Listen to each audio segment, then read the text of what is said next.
You have questions, we have answers. This is Jane Muller. And this is Ken Muller. Welcome to our show. Today, Jane, we're going to talk about what to expect on home inspection day. Expect the expected and expect the unexpected. We always get a phone call from the owner. What should I do? What should I prepare? I always tell the owner, it's like you ask me, right, for the kids go to school. If you studied every chapter, in the midterm and the final exam, you just don't have to worry about anything. Everything go through. If you didn't, like me, last minute, it's gonna be tough. You're gonna get everything done, right? Right. So basically, we covered a prior show. We interviewed Bharat Patel, who's he's a licensed home inspector, also a licensed professional engineer, and we covered in detail and a licensed plumber. We covered in detail what the home inspection consists of from the buyer perspective, and basically, with sellers oftentimes ask us, "What do I have to be checked for the home inspection?" And basically, they check everything. We don't want to go into a lot of detail on that show. This is more from the seller's perspective, how to get the house ready for the home inspection. And typically we want to cover things that you should do. If you haven't done them before the house gets put on the market, you should do it before the home inspection. These are some basic things that you can take care of, some odds and ends to avoid them coming up in the home inspection report. That's basically the process. At the beginning, the buyer agent will make appointment. So that's the first step, right? As soon as we under contract, the buyer have a certain time to do the home inspection. And the home inspection typically either 10 days or 14 days, whatever the attorney agreed. So the buyer agent will reach out to your listing agent to schedule for home inspection. Once again, I would highly recommend we accommodate as much as we can because that's really the buyer time, the buyer inspector, and the buyer agent. That's a three-party already. I understand sometimes it not work for the seller. That's fine. But we try to accommodate as much as possible. Second lot of the question I have is how long it's going to take. It's going to take anywhere between 2 to 5 hours. Depends how big the house and depends how complicated it is. And say, for example, it's a new home, obviously it's going to be easier than the 50-year-old home. And how fast and slow the inspector working. Some are very fast and some little bit slower paced. But that's not good or bad. That's just personal preference, right? And how many questions the buyer may have for the inspector. That's a very good point, If too. you keep interrupting the inspector, so that's going to take much longer. And sometimes I feel it's a lot of buyer very chatty, so they're going to chat. So that's further delay the process. Right. And then another question that sellers have is, well, that's fine. I can confirm the appointment. Can I be present? Can I be at the house when they're doing the home inspection as long as I'm working in my room?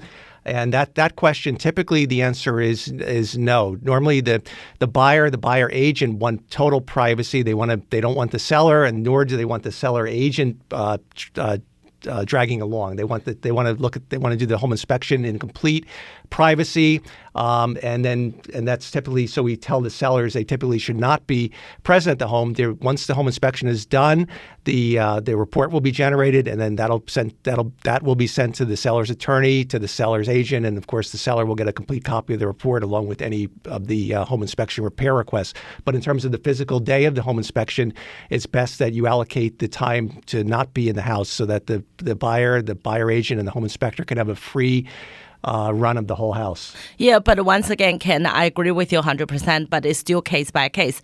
I do have sellers really want to be home inspection. How I normally handle is I would say, okay, let me ask the buyer agent, and then through the buyer agent to the buyer, ask how they feel. Some buyer can't wait to say, yeah, great. I mean, I'm great to have a seller to be present so they can learn more about the home. Others will say no, because I remember a few years ago, there was the weather was good day, but suddenly they forecast heavy rain in the afternoon. Somehow the forecast was a little bit off.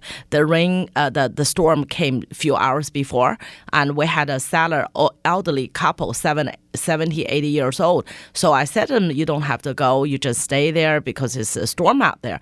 But the buyer agent and the buyer refused to do home inspection. So it's happened not often, because most buyer agent understandable say, I understand, right? As long as you don't tag along, we have the privacy, that's okay. But certain buyers won't. Remember a long time ago, there was a home inspection, you showed up there. You were just there to say hi, to introduce yourself, I was sitting in the kitchen, and then, but still they felt uncomfortable, and I had to leave the house. Yeah, completely. the buyer called the buyer attorney, the buyer attorney called the buyer agent and say, is that the listing agent sitting at the table? Can you ask him to leave? Right. So that's happened time to time. But once again, I guess the seller worried is who represent me? What's representation? In fact, right, I mean, you don't have to be there to have a representation, because the buyer agent, and a buyer home inspector there to do the inspection. Once that happened, they give us a report. It doesn't mean we have to agree everything they say. We still have our independent, valuation here. Absolutely, and as we covered in prior shows, a home inspector has a little knowledge about a lot of topics. They're a jack of all trades, but a master of none. So oftentimes what happens is a home inspector will raise issues that turn out not to be of anything of concern. Once a professional contractor looks at it, they may say, oh, that's really nothing, or that's something that's very minor. But the home inspector's job is just point out things that raise a red flag to them that should be looked at further. So it may be something that they want further investigated. It could be that there's a crack, something that... Yeah. The inspector job is to point out what the observation. And later, it's up to the buyer. The buyer may not ask everything. How many times the pages was 57 pages? When we got the report, it was 57 pages, but the buyer only asked 3 items. And within 3 items, 2 was a question. It's just 1 item. So once again, this is really depends on the case by case, but on the home inspection day, it's not like the buyer or buyer inspector try to get the seller. Most time, they are not. They want to buy the house. I mean, from the buyer perspective, they love your home. That's why they made the offer. They want it to work. They wanted to make it sure it's okay, right? And we've had situations where sometimes we even have to remind our own sellers, where basically the seller, what happens is the buyer attorney will write a repair request letter. They'll include that letter along with the actual home inspection report and sometimes a home inspection summary. And we've had situations where the sellers have said, oh my God, look at this report. It's 60, 70 pages long. How could they're asking, and then we have to remind them, well, look, that's all the findings, and that's the boilerplate template of the report. But if you look at the repair letter, they're only asking for 4 items, and 2 of them are questions, as an example. Yeah. That happened very recently, where the seller said, so even the sellers, that's why it's so important that the list agent communicate and kind of, let the seller know the expectation is that the report is going to be thick, because it's the home inspector's job to point out everything from the minor defects to major defects to upgrades to improvements, regardless of what the agreement is between the buyer attorney and the seller attorney. The home inspector has their due diligence, and they have to point out everything from cracks on the driveway, cracks on the sidewalk, trip hazards, cracked tiles, maybe some cosmetic things that are really not part of the scope of what the buyer can ask for, but they have their duties. So it's and they have a certain template. They're gonna have a lot of pictures. So don't be intimidated just because it's very common for the report to be anywhere from 50 to 80 pages with the photos and things, but that doesn't mean that by no means does that mean that the seller is even asked to address all the items that are on the home inspection. That was so funny. One of our clients last year, they were so proud of their home. The home was so perfect. After the home inspection, they saw the report. They couldn't believe it, because sometimes seller didn't know, right? They never noticed. So they went ahead, fixed it. And then when the lawyer gave us report, first they were going to discuss with the buyer, give you the list. And later on, they didn't ask anything. And the seller was busy, get everything fixed. I said, who told you to fix it? They said, no, we proud of this house. We want to be perfect. Mm-hmm. So that happened, very rare, but it happened time to time. The seller just want to make sure everything is done. Well, we had another case very recently with a house. I think it's currently current house that's under contract, where the agreement was, because now it's such a seller's market, the agreement was that the home inspection was limited to major defects, and there was one particular, I think, a sprinkler, a very minor thing that didn't rise to the level of a major defect. That nonetheless, the seller engaged a contractor to fix it as goodwill. So that happens a lot of times too, which is, there's what's written in the contract, and then there's a certain amount of goodwill, and you could go on and all about that. You see goodwill on both ends. A lot of times the sellers leave things behind, and as a courtesy to the buyer without just as a matter of goodwill. Yeah. In a nutshell, we recommended the seller do not attend the home inspection, but it's just recommendation. And if the seller is your home, you have right to request. But if you want to be home, we normally reach out to the buyer agent. If the buyer agent didn't agree or buyer didn't agree, you can go through your attorney. But so far, we never had that issue yet. Right. So, yeah. And it is helpful. And sometimes with the home inspections, oftentimes the home inspector writes something that's not working. For example, the garbage disposal not operable. And it turns out a lot of times whenever that happens, a lot of times it's because the switch that operates the garbage disposal wasn't on. So, or a valve isn't, or there's no water supply because the valve is off. But the home inspector simply won't turn any valves. So if the seller is home, oftentimes there's an advantage because the seller can troubleshoot and resolve an issue that's a non-issue. But once again, if you're not home, like we did recently, right?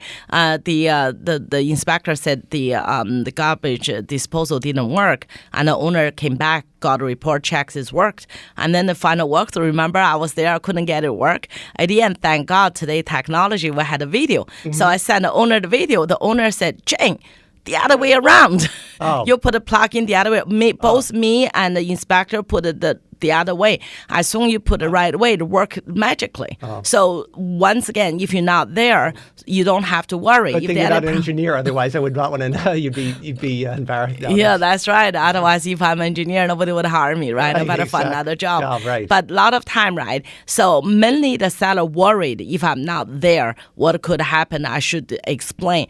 But my experience, when the seller's there, when you explain something or you try to alert something or tell something, you really don't know how buyer perceive it, right?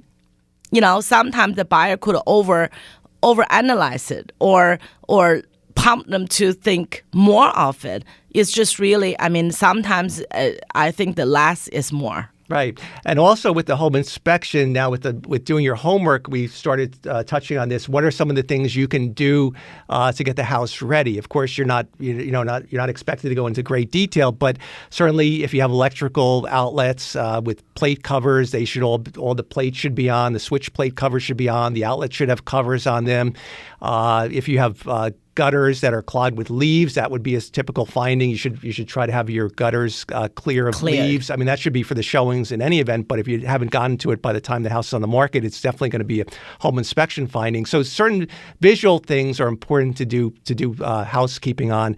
Also, the yard, if you have branches, or especially if you have branches over the roof, that tends to be a home inspection finding because that's a vehicle for squirrels and animals to get onto the roof. So you should try to have the roof free and clear.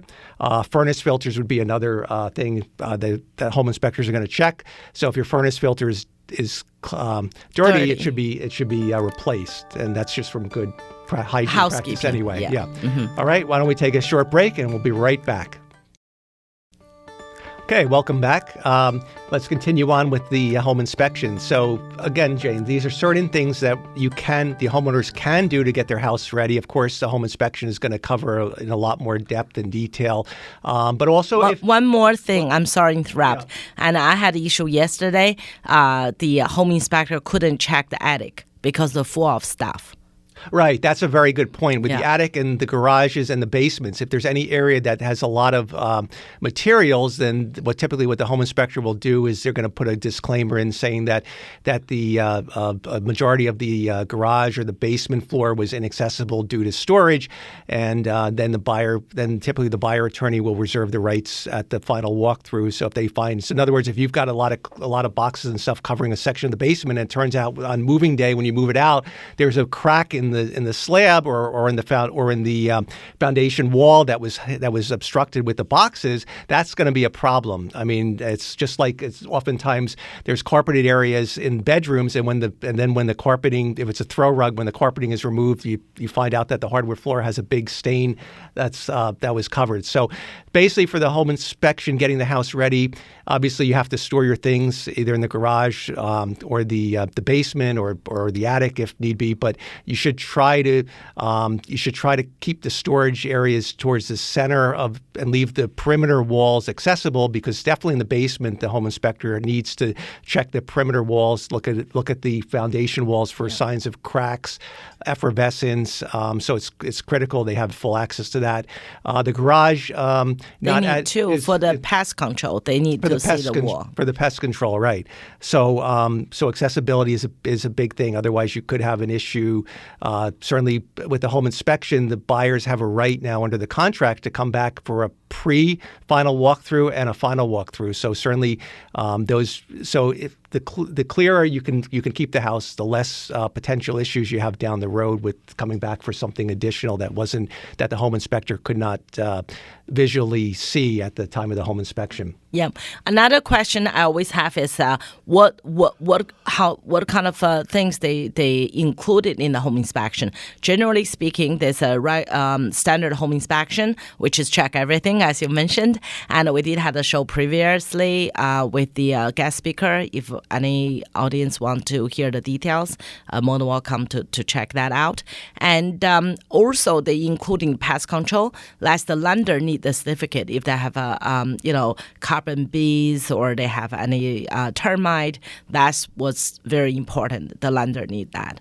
And also they have read-down. I just had a question from my client and say they went home after home inspection. They said, I saw this read-down tester in my basement. What do I do with it? The instruction the inspector left wasn't very clear. So basically, the read-down tester in the basement, do not touch it. We did have an issue. There was they put on the steps. They have young children involved in the family. The kids thought it was so funny. They play with it. They tempted with it. At the end, they had a big problem with it. So we'll have to redone. The test has to be redone. Radon is such a big thing that any single-family home with a basement or even some that are just without on slabs, basement, that will be definitely something tested, because it is unfortunately in New Jersey there's certain areas where radon is prevalent, especially in the Princeton area, but it varies. It can vary from house to house. You could have one house, your neighbor could have a low level, you could have a high level, and it's constantly changing. It's based on the uranium, the gases coming up from the ground, and they're radioactive. So you need to, New Jersey right now has the radon level set at 4.0 picocuries per liter. If you're above that, you need to have a radon mitigation system put in place. And it's. But for our show purpose, we just let the owner know, do not touch it. That's number one. Number two, keep the basement window closed. Do not open the window. Right, during the testing period. And close the door between the basement and the main house. So what that do is to keep the air in there tight. So, that's keep the door closed. So that's very important. Do not touch the radon tester. Keep all the window closed in the basement. Keep the door between the basement and the main house closed. So in that way, the reading can be more accurate. Mm-hmm, absolutely. And that's the one. Sometimes we always recommend our buyers, if we represent buyers, to do the oil tank test.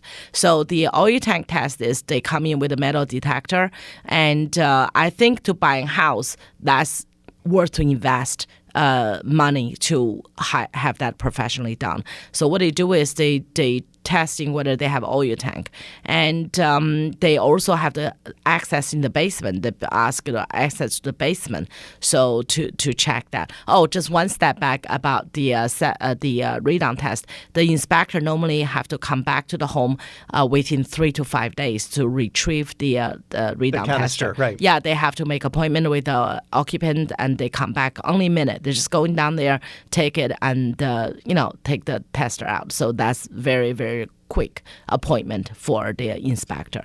And for the oil tank, right, and if they found nothing, which is great news, they normally go in the basement to check whether there's any signs of any vent pipes or any connections going from the basement foundation to the outside. That could have been signs of a prior oil tank connection. Yeah, sometimes they found something, right? And often I have a question asked, who's going to pay for the digging? And I said depends. Generally speaking, most cases the buyer to pay for the digging, because the buyer normally have to find out what's wrong and come to the seller, and the seller can either fix it or give credit or not address it. So in our experience, most of the time when they dig it, they could be just once was a clothesline, right? They dig it out, found there was an old clothesline, so that was fine. And the other time they dig it out for the old septic tank before the sewer came in. That really depends. Some township, they need you to take this old septic tank out, but some township don't have such requirement. Once again, it's case by case. And it's still better news than having an underground oil tank, because that just opens up the potential for contamination. At least if it's a septic tank, it can be removed if required at a much less cost than it would be an oil tank. Yeah. And also, once the inspector did the home inspection, they may recommend other tests as well, inspection as well. Most common ones are fireplace. They want a level 2 chimney inspection. That's normal. Sometimes sellers said, they try to get me. No, that's just the inspector recommended. They maybe need, for safety reason, they want to do a chimney level 2. So the point for the listeners to understand is that typically the home inspector can cover most of the scope of the home inspection, unless the follow-up inspections consist of an oil tank sweep. That's typically done by a specialist company that'll come out with a scanner, and they'll basically do a walking, just literally they'll have to get into the basement, as you said, Jane, and also they'll take their scanner and go step by step around the front yard, the backyard, the driveway, around the perimeter of the house, and just literally scan every area of the house on the property for any metal. And again, if their scan indicates something, then they're going to look at how much they're going to try to determine what the size and shape of the scanner. But nothing is definite. The only way to know for sure would be for further exploration through digging, if what the underground object is. Yeah. And once again, I just mentioned about the chimney level 2. They typically put a camera in there to see whether the insert, whether it's corroded or it is okay. So that's a level 2 chimney inspection. Sometimes the inspector recommended, but that's after. And if you have a swimming pool, sometimes you have a swimming pool inspection. And if the inspector found possible mold, sometimes the buyer may request to come back to do the mold inspection. So that's all case by case. But in generally speaking, it's general home inspection past the certificate. Right. And most home inspectors can are licensed to do the pest control inspection, but sometimes they're not. So they might have somebody, the pest control inspector, come in the same window. So in terms of the seller's perspective, normally the home inspection process can be done in one setting. Unless you have a fireplace, they're typically going to recommend a separate level 2 inspection. If you have a swimming pool, that's definitely going to entail a special septic. Swimming pool or septic will definitely entail additional inspections by different specialty inspectors. Mm-hmm. Or if you have a septic, they have to come to do a septic inspection as well. Yeah, septic. If you nobody live in the house, they probably have to come twice. They have to flush it twice. And for both for the septic and also for the underground, the oil tank sweep, those will require access to the inside of the house. Again, for the tank sweep, they're going to want to inspect the basement, like we said, for signs of vent or connection, prior fuel line pipe connections. Mm-hmm. If there was an underground oil tank that might have fed into the basement to the furnace. Yeah. And likewise for the septic inspection, they have to get into the house because they're going to have to flush the toilet, run the sinks because they want to measure the water flow into the tank. And then the leaching field. Yeah, very rare in Central Jersey, but other people do. They have a well. If they have a well water, you have to do the well water inspection as well. So that's totally, that's a part of the inspection as well.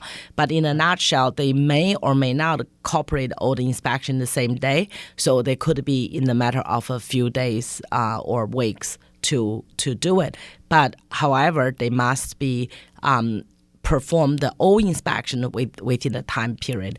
Unless there's any delay, they have the lawyer have to ask give extension. Right. Normally, the inspections, the physical inspections, are done within 10 to 14 days. Again, it's dependent upon what the contract language says and how the attorney reviews letters modify it. Sometimes it's sooner. It could be required to be done within 5 days of conclusion of attorney review. It's all a case by case basis.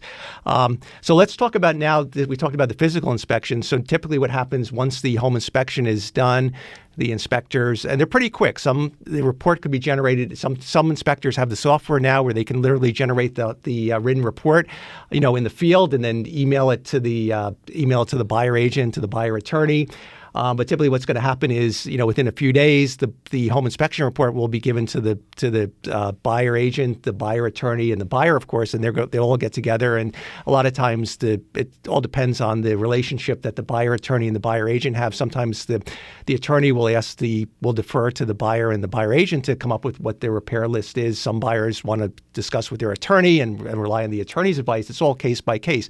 But what they basically do is the attorney will draft a letter and basically say, here's the report and here's what we want you to fix, and I'll outline. Then some of them might just refer to the summary or might refer to sections of the home inspection report.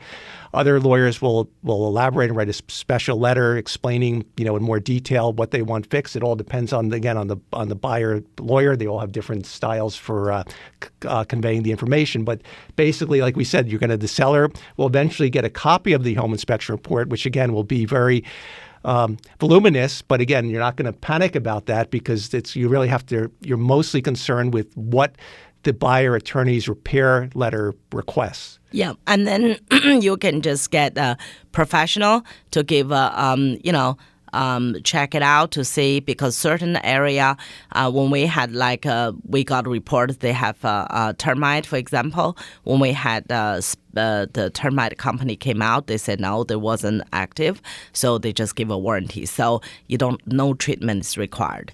Right. So. And I think also, Jane, when the seller and the seller attorney and the seller agent go through the report, there may be 10 items. You may collectively decide, out of these 10 items, we only think that 6 of the 10 items are legitimate concerns. So they may choose, for whatever reasons, not to address 4 of the items that are on the list. And then for the other 6, they may agree to look at it further and engage the consult with the professional contractors to see what if anything needs to be done for the 6 out of the 10 items. So it's not like just because you have a list. It's all negotiation. It's not because you have a list. Because you have a list of 10 items, you have to address all 10. It's a little bit of back and forth, and that's where you have to consult with your list agent. You have to look at the contract and look at the agreement between the parties regarding the home inspection phase of the contract. Before we finish today, one more important thing: make sure your lawyer, once you agreed on the home inspection, conclude the home inspection contingency. Because if you don't conclude the contingency, you leave it open. Later on, the buyer may add more items. But once you agreed, conclude contingency, you both lawyers sign off, that's it. And one more important thing, I know we've got to wrap it up. Make sure for any repairs that you do, as per the home inspection, you get contractor written repair receipts and paid in full, because that's going to be critical for the closing, that it's done by licensed and qualified contractors, and that you have repair receipts that are paid in full for the work done. All right, I think we're out of time, so we're going to wrap it up and hope everyone enjoys the rest of their weekend. We'll see you next week.